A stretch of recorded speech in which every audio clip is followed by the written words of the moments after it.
10 నిమిషాల్లో లోన్. అకౌంట్లో 10,000. అబ్బే! 10,000 ఏం చాలుతాయి ఈ రోజుల్లో. అకౌంట్లో 1,00,000 10 నిమిషాల్లో పడిపోతాయి. 1,00,000 చాలదా? 2,00,000 లేదా 3,00,000 ఇస్తా. మీకు జాబ్ కూడా అవసరంలా. మీరు చిన్న ల్యాండ్ కానీ లేకపోతే మీ దగ్గర బంగారం ఉన్నా ఇట్లాంటివి మీ సిబిల్ స్కోర్ కొంచెం తక్కువైనా పర్లేదు, ఎట్లా సెటిల్ చేద్దాం, ఇచ్చేస్తాం ఫ్రీగా, పెద్ద ప్రాబ్లం ఏం లేదు. 100 రకాల కారణాలు చెప్పి మిమ్మల్ని అట్రాక్ట్ చేస్తారు. సర్లే ఏమని తీసుకుందాం, ఒక 50,000 60,000 అని తీసుకుంటారు. దాన్ని 1 ఇయర్ 2 ఇయర్లు ఈఎంఐ లెక్కలు అని మిమ్మల్ని, మీరు కట్టగలిగితే పర్లా, కానీ కట్టలేని వాళ్ళు చాలామంది ఉంటారు. కట్టగలిగే వాళ్ళు ఓకే, అదొక డిఫరెంట్ కేస్. బట్ కట్టలేని వాళ్ళ పరిస్థితి ఏంది? వాళ్ళకి రోజుకు ఒక 50, రోజుకు ఒక 100 కాల్స్ వస్తూ ఉంటాయి. రోజుకి, మంత్కి కాదు. కట్టలేకపోతే ఓ 100 కాల్స్ ఇసుకిస్తూ ఉంటారు. నువ్వు స్పామ్ నొక్కిన ఉపయోగం ఉండదు. అదే కట్టకుండా ఒకటి స్కిప్ అయితే దాని తర్వాత పెనాల్టీస్ పడతాయి. అవి కొంతమందికి పెనాల్టీస్ కరెక్ట్గానే పడతాయి, బట్ కొంతమందికి దారుణంగా పడతాయి. అంటే 100 రూపాయల పెనాల్టీని 500 పడుద్ది, 500 పడాల్సింది 1000 పడుద్ది. వాళ్ళ ఇష్టం అనమాట. నువ్వు వాళ్ళతో మాట్లాడి ఇసుగు చెందిపోతావు. దరిద్రం, ఏదిరా ఈ కర్మ అనిపించింది అనమాట. మంచి వాళ్ళని కూడా సంకనాకి దరిద్రులను చేసి పడేస్తాయి. ఈ లోన్ సిస్టమ్ అంతా ఇట్లా ఏడిసిందనమాట. బయట ప్రైవేట్ లోన్ తీసుకుంటే ఎట్లా ఉండిద్ది. సో లోన్ తీసుకోవాలనుకుంటే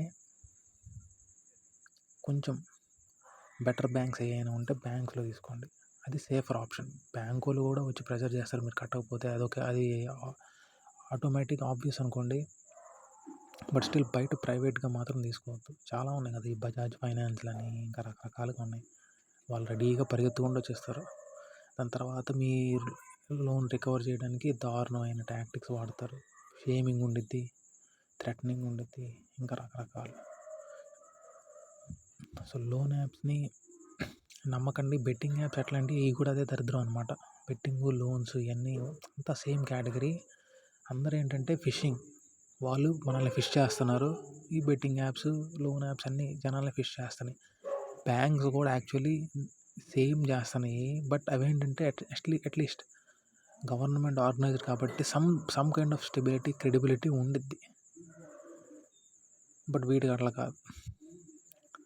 సో బ్యాంక్స్ కూడా మన దగ్గర నుంచి పిండుతున్నాయి అనుకోండి, బట్ సిస్టమ్ అట్లా ఏడిసిందనమాట. దరిద్రం, సిస్టంలో ఉన్నాం కాబట్టి భరించాలా. బట్ ఇట్లాంటి లోన్ యాప్స్ని, ఇట్లాంటి వాటిని అవాయిడ్ చేయండి.